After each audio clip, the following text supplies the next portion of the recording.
Okay, well, hi everyone, and thank you very much for watching or listening. It's Liam Hartley back with you today with another episode of the Simply Inspired podcast. And today I'm joined by a very special guest. I'm joined by the author and runner Todd, who has a super inspiring story.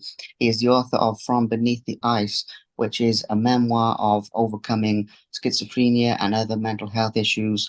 I'm not a big fan of labels, but let's just say that this man has overcome things that most people say it is not possible to overcome. He's now thriving in his life as an author, as a family man, as a speaker, as well as continuing to run. This man fought back against all the odds and really did push his way up from beneath the ice. Today, we'll be talking about that journey. We'll be talking about some highlights of that journey. Now, if you want to know the full story, guys, you need to read the book. But today we will be talking about some highlights and we will be talking about how, not to sound cliche, but anything is possible because this man really does show how anything is possible in life. So, Todd, good morning and thank you so Morning. much on the show. It's a pleasure to have you here today. It really is. Absolutely honored to be here. Thank you. Well, likewise. I mean, as I was saying before we started recording, I'm always looking for inspiring guests. I came across your story completely by chance and was absolutely blown away. So it really is a pleasure to do this today. And I'm actually going to kick things off with the present day. I don't always do things this way around, but given everything you've been through at the moment, you are celebrating quite a long period of time entirely symptom free. How does it feel to be walking around in such a good state of mind, body, and soul, given everything that you've been through before, please? It's absolutely amazing. And it took a little bit of time, actually, Liam, to get used to. I had lived for 5 decades with, you know, in a war zone that was in my head. And to have that, to wake up March 6th and have that suddenly gone, it felt like I had been like transferred into another brain. My personality was there, but my anxiety was gone. My symptoms, my hallucinations were gone. Because of my uh, abusive childhood, I had a lot of worst case scenario thinking and worrisome thinking, and that was all gone too. So I gleaned a great moment or time of clarity. As of today, I'm 111 days into this with no symptoms whatsoever, and it's really a complete life-changing event. Absolutely. And that's why I've kicked things off. Funnily enough, that was the first post I saw actually in Sure. one of the running groups on Facebook of 100 days. I think it was 100 days at that point, symptom free. I then had a look at your book and, as I've already said, blown away. Um, Mhm. so happy for you. I mean, I sincerely mean that, Todd. I know we've only just met today, but in terms of schizophrenia on a personal level, I have an uncle who suffers to this day, by the way. So I do also understand the severity of that. Now, so it's not a question. I'm just saying I'm so happy to see you coming, the long road back from hell, basically, to where you are Yeah. today. It's amazing. So, obviously, you mentioned there your childhood, and you mentioned there some of the traumas. Now, as I've already said, I don't really like to dwell on negativity, or if I ever touch on these things that happen to people, it's always to set things up for how they've transformed from it. But just to set the scene for anybody who doesn't know the story, and it's a lot of years. But if we give people a quick overview, I was reading about this. You were abandoned on the steps of a church, I believe, as a baby. You were raised in, um, suffered tremendous cruelty. I don't know how much you want to say about this, Todd, but is that where you feel that some of your difficulties stemmed from in the beginning, as you talk about in your book? Yeah, absolutely. Real briefly, I don't want to ruin the book for anybody, but I had an adoptive mother who was very verbally abusive and also neglectful and locked me in a closet for long periods of time. So between the isolation and the constant beratement of being a burden and being a failure, that set the stage for as I mentioned before, all those mental hurdles I had to overcome with in every situation, I would think days ahead or think about the past. I was never in the present moment because I was always worrying about how I acted or how I will act or what's going to happen to me or things like that. So it set the stage for a very negative mental battleground that stayed with me pretty much until 111 days ago. Absolutely, and that's a good overview, as I've said, without ruining the book. But it does Mhm. give people text, and as I've already said, I know before we started recording. Again, it's not a question. I'm just saying to you, but it's incredibly brave, by the way, to well to do everything that you've done, including facing these demons in the first place, but also writing Mhm. them and putting them out there for other people to learn from. I've just got to say, and if I didn't say, I would sort of regret that. It's an incredibly brave thing to do, and I hope you realize that. I'm sure you do, but it is nonetheless. Anyway, now with this, I'm thinking about things to cover things from a way that doesn't ruin the book. And one of those is there's a lot of misconceptions out there. I think I mentioned this when we were messaging regarding mental health to this day. There's a lot more awareness than there used to be, but there's also still a degree of ignorance and certain stereotypes and certain things that go on. So what I'm going to do, Mhm. I'm just going to ask you to describe one element. When you have, like with regards to hallucinations and things, as I've said, I don't want to dwell on this, but just to really give people the sharp contrast and to give people the depth of some of the things you've overcome, can you describe what a hallucination is like? Because there's a lot of portrayals in the media and in cinema and things which may not be as accurate as people think they are. If you get where I'm going with this one, please, Todd. Mhm. Yeah, absolutely. Basically, an analogy that I use to describe what I go through with hallucinations is everybody has like bizarre dreams, and you may be dreaming of rainbows singing to you. But while you're dreaming, that seems completely normal. You accept it as something that happens all the time. It's not until you wake up that you go, wait a second, that was a really weird dream. So when I have a hallucination, when it first happens, it was, for a long time, it would last a day or two before I realized what was happening. Now it's very short. Now it's a matter of minutes. But for that time, however long it is, I was completely fooled. I was in that dream thinking that this bizarre thing that's happening to me is actually happening and it's perfectly normal. It's scary, but it's normal. And then it wasn't until a period of time passed that my rational brain kicked back in and I realized I was hallucinating, which then presents a whole nother set of problems. You have to figure out how to deal with that.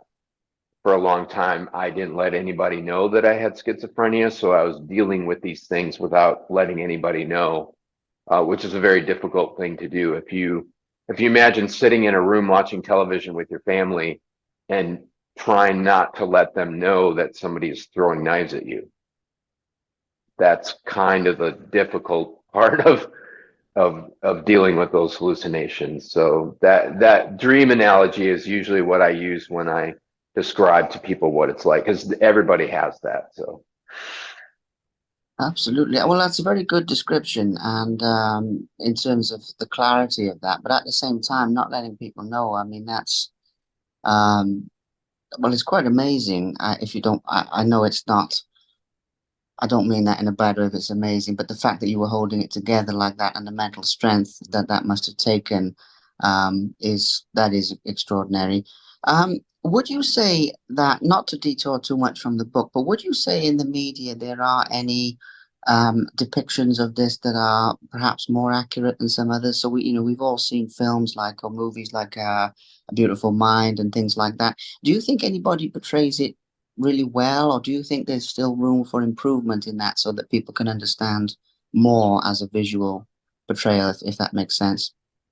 yeah, I think A Beautiful Mind was well portrayed. It gave a good description of, or a good illustration of how difficult it can be to navigate reality. Because something like schizophrenia just completely alters your reality at times, and you don't really know what's actually happening. Um, there there are other bad examples, like the television show Criminal Minds comes to my brain, but where in that show there's literally every person that has mental illness is violent. And I understand it's a show about violent criminals, but that certainly doesn't help when people in everyday life have difficulty even telling people they have mental illness because of that stigma. I've literally had people physically step back when I tell them I have schizophrenia, like I'm going to attack them or something. I have never been violent in my life, and really, when my symptoms come on, I withdraw. I go sit in a dark room with music. I don't interact with anybody. So it's quite the opposite of what you see portrayed on television and in movies, except for Beautiful Mind. That was an exception. There's another movie that's really good called The Soloist. I don't remember who's in it, but that's another good example of schizophrenia and how it can be managed, and how certain things like music can be used to help alleviate some of the symptoms. Absolutely. Really good to mention that. I mean, it's something I feel strongly about, Todd. As I mentioned at the beginning, is not getting involved in anything cliched, and you breaking down some of the stigma, breaking down some of the isolation. I'm really glad that you mentioned that because personally, from experience with schizophrenia, with other mental health as well, it's terribly isolating in terms of people I've met with that. And as you say about going to a dark room and everything, they feel that no one will understand. They feel they're the only one going through it. Coming to terms with the fact that you actually suffer from that in the first place, accepting that, I've seen being a tremendous ordeal, obviously, for people. So I really, when I contacted you for this, I really had it in mind to keep this very human and to destigmatize those things. And that's what I meant earlier when I said it's come a long way in understanding, but there's still some ignorance, there's still some stereotypes, and that violent one is obviously one of the most prevalent. Mhm. Unfortunately, I'm glad we got to cover that. In terms of obviously the visual hallucinations, do you hear anything as well, if you don't mind me asking, or is it mostly things Mhm. that you see? Yeah, I do have auditory hallucinations and visual.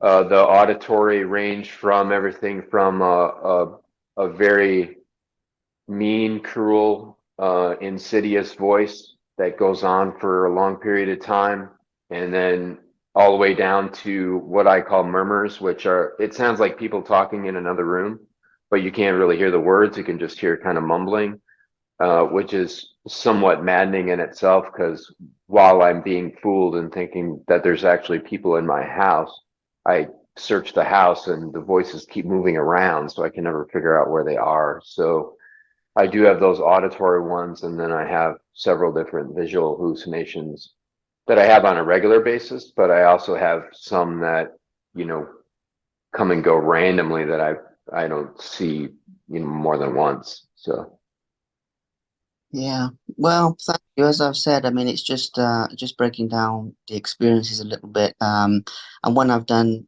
other interviews like this, recently I did one with a guy in Australia called John Shearer, who's probably worth you looking up actually, because he overcame a lot of this particularly through mindfulness, daily practice of extensive meditation, and you hmm mentioned moment earlier, and that leads me to something here. Is obviously leading into your recovery. I'd like to lead into this because this is the message of hope. This is the message of the fact that, most people will say the things that you suffer from are not curable. And I'm sure you've had your fair share of doctors who dispense the doom and gloom because they do with everything else. They certainly do with mental health, physical health, everything. hmm But obviously, in terms of some of the steps you took to start recovering, you've mentioned music. Obviously, running is a big part of it. There's other things. And I'd like to walk through that process in the same way without ruining anything for the book, because people need to read the book. But I'd also like to share enough here that obviously, if there's people listening to this who are suffering, they can take one or two tips from it, so it's a little bit of a balance there. But let's start with when you first started to um, fight back, because shift from holding it together, not showing it, to actually pushing back against this, I'd imagine. So when did that start for you, please, Todd, with that process? Sometime in about 2018, I was sequestered in my apartment, living by myself, and I was agoraphobic, had trouble even going out to the mailbox, had everything delivered, did not leave my apartment, and was on a medication that added to my weight gain, but obviously just, sitting around all day in my apartment added to it as well. And stepped on the scale one day and I was 297 pounds, and something flipped in my brain and I said, no, this is not going to happen. So I summoned up my courage and loaded up all my junk food and took it to the dumpster, and started walking laps around my apartment, and then slowly expanded from there to going outside more and more.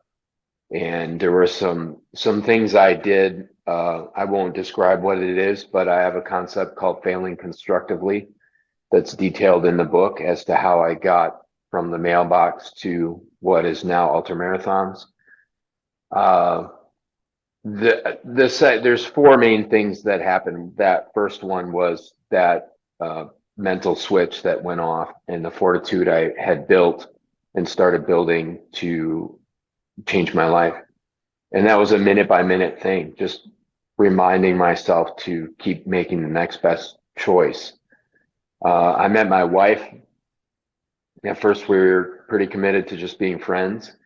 And this isn't in the book very much, but I think it's important for people who are on disability or are housebound with a mental illness to have some sort of support system. It doesn't have to be a romantic one. It can be a parent or a sister or a friend or a neighbor, but have someone that not just supports you and encourages you, but says the hard things when you're not doing as good as you could be doing and points you in a better direction. And so that was the second thing.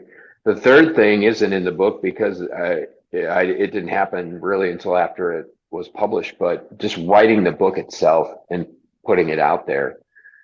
It took me a little over a year to write From Beneath the Ice, and that process, I'm the kind of person that, and I think this is what makes me a good distance runner. If I decide to do something, I keep going until it's finished. I don't rest or stop. And so I went at it 8 to 10 hours a day for over a year. And, you're reliving, or I was reliving my life every day for a long period of time. So it was like a really long self-imposed therapy session. And I processed a lot of my past and had a lot of acceptance and a lot of forgiveness. And by the time I came all the way through that, then I had the experience of editing it with my wife, and we grew even closer because I shared that process for a few weeks with her, word by word. And there were, as we got closer, I was reluctant to publish it because, it's kind of like it'd be like having a therapy session like we're doing now, open to the internet, and imagine your darkest therapy session just out there for the world to see.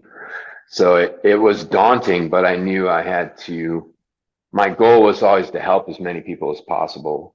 And I knew in order to do that, I had to be as brave as I had ever been. So that was what I did. And the response has been overwhelmingly positive. I think there's been like maybe two somewhat negative things, not about the book itself, just kind of stigmatic and ignorant comments. The fourth thing was running. I increased my mileage because I decided I wanted to do ultramarathons again. And so once my mileage went up to about 75 miles a week, that's when my symptoms completely went away. And I think part of that is something with brain physiology and brain chemistry, and another part is just spending extended periods of time every day with just my authentic self and reprocessing all that stuff and clearing my head. So, Absolutely. Amazing way of breaking it down. I mean, there's so many things there, Todd. I'm resisting going off in different tangents, but suffice to say, incredibly brave. And as I've already said earlier, what you said there about the therapy, wonderful description. Couple of things to hone in on here that just things that I think are value to people, but they also won't take away from the book too much. One of them is obviously the whole willpower thing. I mean, I'm listening to this and the discipline that you have, the sense that you have this sort of will of steel, not to sound cliche, but I mean, it does sound like that from the beginning of at one point holding it in and not processing it takes discipline, maybe not in so much of a healthy direction, but it takes discipline. Then putting it all out there for a year and writing it down every day, that takes discipline. Running takes discipline. You get where I'm going. So there's like an yeah. undercurrent. Is that something you think you were born with, or is that sense of willpower something you've cultivated and flexed like a muscle as your life has gone on? Maybe both. I don't know. Yeah, I think it's a little bit of both. I think if I have one positive, main positive that came out of my childhood, it was because I was told relentlessly that I would fail. I processed that into trying and practicing or exercising or writing or whatever I was doing it so completely that I could not fail. Like running so much or practicing so much that it was impossible for me to fail because I was so afraid of failure. That developed into a habit and then became a mental fortitude that I took into whatever I was doing, whether it was, um, managing family life, which at times was difficult, just navigating everything with my mental illness, and making that switch from what's the worst that could happen to what's the best that could happen. And a lot of times that mental exercise I had to do in my head, I had to repeat several times a minute at first just to get through to keep reinforcing that. But just like anything, you do it for 30 days and it becomes a habit. So now when something alarming happens, I don't flip to that worst case scenario thinking anymore. I'm already thinking about what can we do to alleviate this or make it better. So um, it's just been, I think it is both. It was born in that fear of failure that I was given as a child and has grown into a habit. Absolutely. Well, if there's ever a case of turning a negative into a positive, that is really it. And I know that it's horrific, the cruelty and everything that you endured, but at the same time, taking something from it's powerful. Um, I'd also like to touch on here, Todd, as we move to the latter phase of this, because as I say, it is a taster for the book. I'd like to touch on this, not to be too invasive or too probe into your life in any way, but with regards to your relationship with your wife and the support that she's given you, I think it's a really nice countermeasure to the stigma that we were talking earlier in terms of people feeling misunderstood, isolated, you not even leaving your apartment to being married and living with somebody else. That's a big step as well, and being understood and Mhm. um, I suppose obviously sharing the vulnerability, sharing what you're going through and really breaking down those walls that you described you put up when you were younger. Really, I would basically the question is when you started talking to her about what you were going through, even at the point you were friends and you really started opening up. I'd like to touch on that process simply because it was very heartwarming. I mean, that's the honest truth, and because it's something that a lot of people who struggle with these things think that they will never have. I think, to be quite honest, I don't think people think they can be totally open, totally exposed like that and still be loved. But obviously, you've shown that that is possible, and I Mhm. quite moving, to be honest. So I'd just like to touch on that process a little bit, if that's okay with you. Yeah, I think the first thing that happened before I met her. And a lot of people, I think, or a majority of people, have a void inside themselves. And from for whatever reason, maybe that was a childhood event or just a lack of self-awareness or whatever it is. A lot of people have that void, and for a long time, for me in my 20s, I stuffed running and work and material things like cars down into that void to hush it up. And that's very common. Some people use alcohol, some people use relationships, some use whatever. And I did that for the first 40 years, 40 plus years of my life. And it wasn't until about, a year or so before I met my wife that I got rid of all that and just sat in that place by myself and witnessed all the dark parts of myself and started that process of really trying to figure out what's in there. And, there's an awareness to that comes out of that you can't get any other way. You can sort of get it through therapy, but I think just being in that place by yourself is the most important thing, in that level of acceptance and love for yourself, because those dark parts are really kind of the truest parts of ourselves, and we don't show those to a lot of people or even look at them ourselves most of the time. But if we do, and we spend those moments with those dark parts, we can accept them and forgive ourselves or whoever else and move past them. So I had already done a fair amount of that work before I met my wife, and she is the first relationship I've ever had, plutonic or otherwise, where I completely opened up, and I did it right from the beginning. So doing that work prepared me for opening up to her, and it created a relationship that was uh, complete and vulnerable and open. And I had never experienced that before. I think a lot of people who have mental illness, or even if they don't, a lot of people with that void tend to settle and just to have somebody there. And then they probably don't get treated very well, not just because the other person isn't treating them well, but they're not really giving all of themselves or the true version of themselves to that relationship either. I wasn't for a long time. You give you give what you want people to see or what you want people to love, not your actual self. And like you said, trusting, I guess hoping, maybe trusting that that person is going to love all those dark parts of you as well. And that's what happened to me when I met Leslie. So it was a long process, but it's something that really, one of the main things that absolutely changed my life. Absolutely. That is incredible. I mean, it's a beautiful description. As I've said, it's quite moving. The possibilities that that shows people for being accepted. But even so, what you said there, we have to love and accept ourselves first, and the old adage that other people can only love us as much as we love ourselves, that type of concept.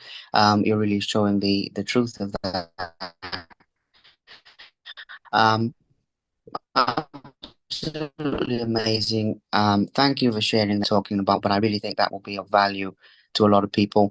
Coming back to the book itself, you mentioned there that you didn't want to publish it at one point, or you wanted to, but there were these reservations of, as you say, sharing this darkness. Now it is out there. The feedback that you've had, the impact that you've had on people. I'd imagine some of the messages you get, or some of the contact you, or whichever form it takes, really. I just would like to talk about what seems to be a fairly obvious question, but I still think it will be a beautiful description as to what that means to you, the people that you've inspired, the people that you've touched, the people that you've shown what's possible through doing talks like this, through mainly through the book itself, and essentially your impact on the world through putting your story out there. How do you measure that, and what does that mean to you, please, Todd? It's been amazing. Like I said, for the last couple stages of the process of editing, I was real reticent to put it out there. And I had already built a fairly large following on Facebook, not just on my own page, but on running pages. And the support I was getting from there was unbelievable. And there was a lot of times I would be reluctant to keep going, and then I would go through and read through the hundreds of comments I was getting, and then I would feel again like, this is a good idea. People need this. So I still get. I mean, the book's been out since February of this year, and I still get over 100 personal messages a day from people, and I'm trying to maintain that as long as I can, to answer them personally, and I'm able to do it, but there have been times where I've had to kind of wait a while before I could get to them all. But what it means to me is that I'm making a difference, and the whole reason I started this was to change the way the world speaks about and treats mental illness. And I think it's time that people talked about this, especially men. That's something that for a long time, for the first 2 months of doing this, I didn't hear from any men. I mean, I heard from men who were caregivers of people or nurses or doctors, but I didn't hear from any men who had mental illness themselves. And I have started hearing from a fair amount. And that, I think for a long time I had when I was a parent to young children and they would scrape their knee with my kids on the playground, I would tell them, if the bone's not showing, you keep going. And it was kind of a joke in our family, but I think that kind of illustrates, I don't say that much anymore. And the reason I don't is because it illustrates our society's prejudices towards men, where we are supposed to be tough and not talk about it, and get on with ourselves, and man up, as they say. And I don't think that's a healthy choice. It almost destroyed me several times because I was hiding my weaknesses or vulnerabilities, I guess would be more appropriate. And because they're not weaknesses, they're just something that makes you unique, and to hide that uh, is a dangerous road. Um, but it's meant the world to me to hear from everyone, and it's growing through podcasts like this, and daily posts, and the book getting out there and people responding, and it really does mean a lot to me. And I've talked to people all over the world, and all walks of life, and it's been a really amazing experience.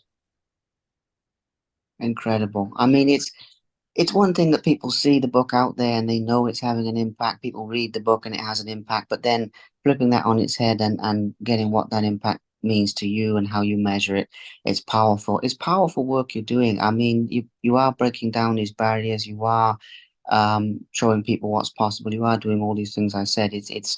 I really think in life something like that is about the highest aim that we can aspire to, because it transcends our individual self, and it reaches other people.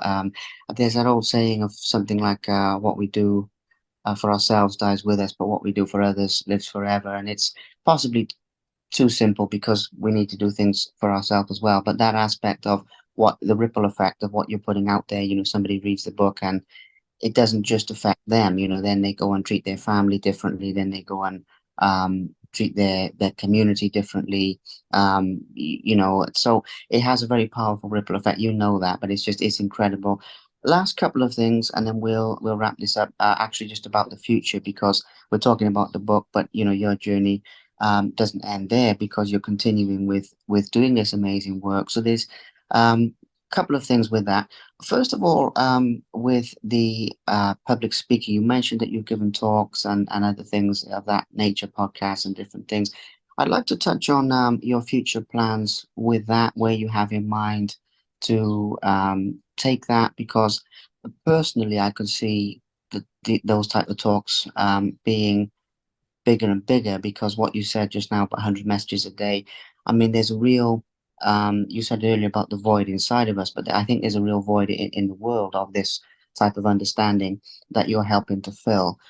So where would you like to take specifically the speaking side of your life from this point forward, please? I would like to expand my speaking engagements with medical personnel specifically and police officers, first responders. I've done a little bit of that, but just it's been very minimal. And I'm realizing that, not to diminish what I'm doing talking to one person at a time with a message on Facebook, or talking to a room full of people that are interested in mental illness. But it's just such a greater scope. If I can talk to 100 doctors, each one of those doctors with my experience in their heads is going to help thousands of people in their career. So it's much more of an umbrella effect.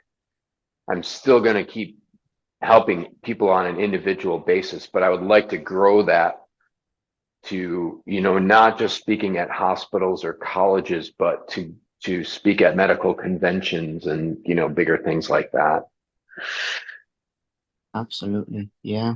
Well, it's exponential, isn't it? I mean, when you have a Mm. large that as I've already said, the ripple effect and the reach of that is phenomenal.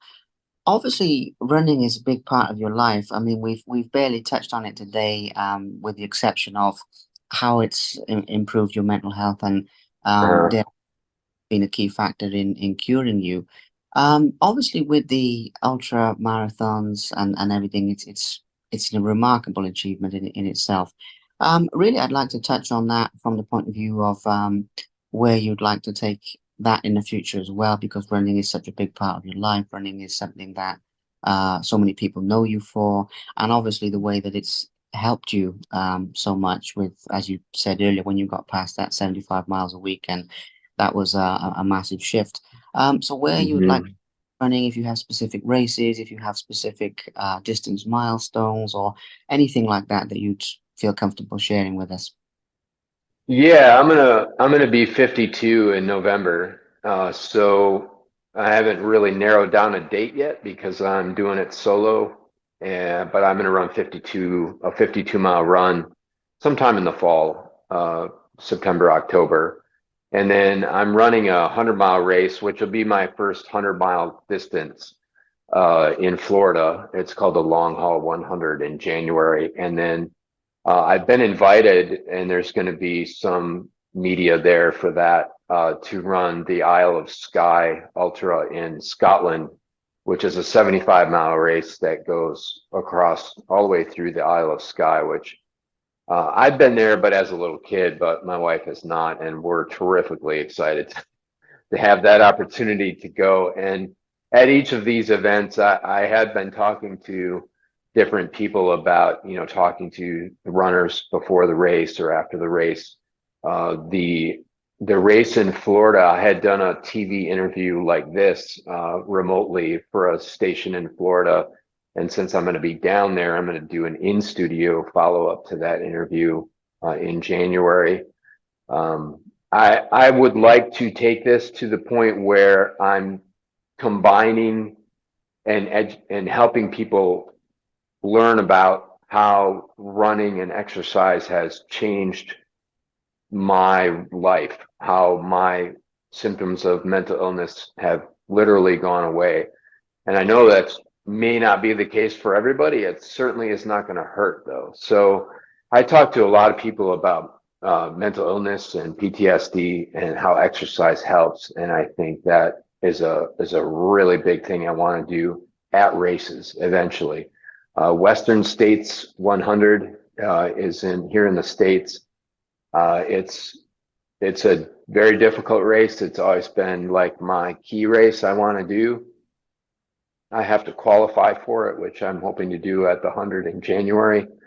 And there is a foundation for the Western states that deals with not just mental illness, but different types of physical fitness as well, and studies and things like that. And I would like to speak at that convention. I think it's like right around this time of year, a couple of weeks before the race, just to spread awareness and raise awareness for what I've done and how it's helped me.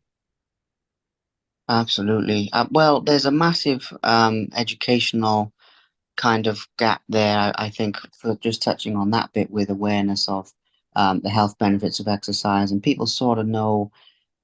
It's a bit like the mental health thing. People know more than they ever did, but they know in a reasonably superficial way.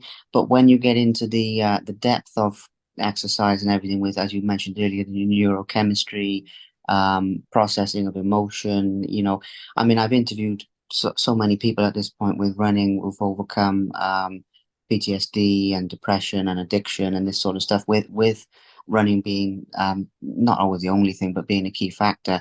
But Hmm. there's a lot of tips in here that you've shared as well. I mean, even what you said earlier about writing the book, people don't have to write a book, but the process of journaling, the process of getting it out there from being stored up inside you, it's the same with running. I mean, it might be another type of exercise. I mean, I know people who lift weights. I know people who do, boxing. I mean, there's all different things, but Hmm. is if it's something that's working for them. And I just want to put that across to our audience because there's some powerful tips. It's gold dust in terms of the life advice that you shared with us. Good luck for those races. I'll be cheering for you with those. Thanks. Maybe after a couple of those, we can catch up and do a little talk like this again, just of how Yeah. those gone and everything. I think that would be pretty cool. So we'll see how that goes. But in the meantime, like I say, I'll be cheering for. I do mean that, by the way, because the fact that Yeah. you're walking around, even living, a happy life, you're married, you've got the book out there, it's exceptional in itself. Never mind then running these crazy distances and doing these other things as well on top of that. I mean, Yeah. it is remarkable, and you need to know that. I think if people want to know any more, guys, read the book. You heard that. The only thing I'm going to say as the last question, Todd, is for anybody who's hearing this for the first time and they want to connect with you, I know you're very accessible.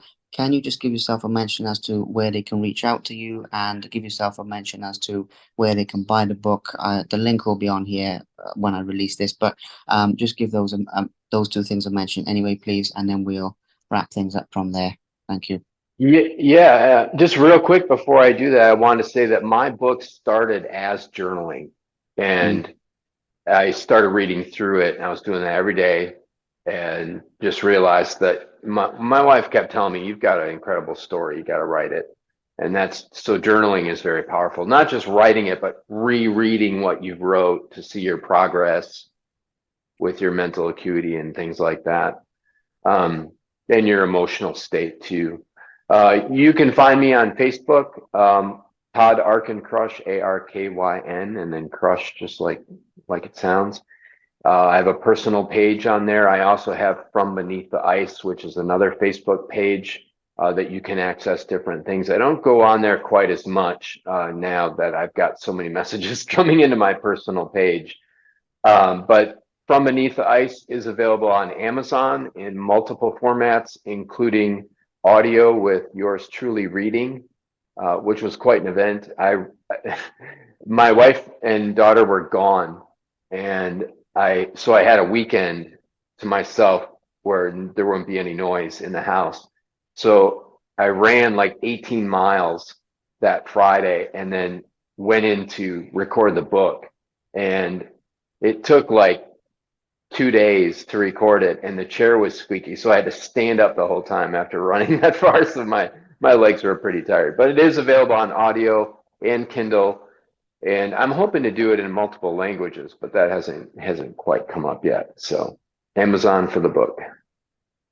absolutely. I want to give that a mention, not just to give everything a plug, which is important anyway, but also just because you are so accessible. I mean, I can imagine there's days when it's not as easy as other days to get back to everyone, but at the same time, you really do have that very um if I say down to earth, it's not quite the right time, but you know what I mean. You have that very Yeah, accessible.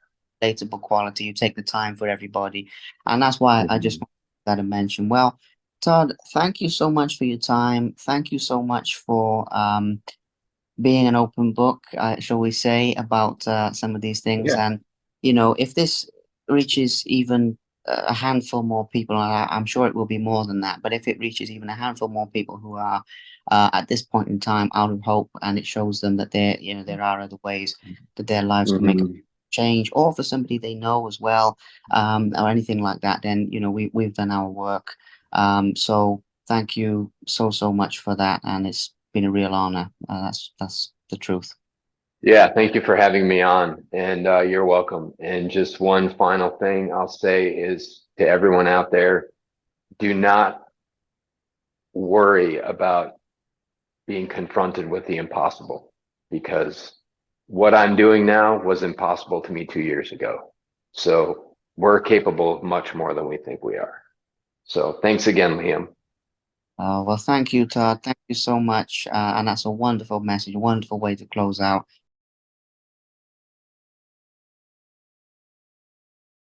Thank you very much for watching. Please subscribe to the Simply Inspired YouTube channel, and there'll be more videos coming soon.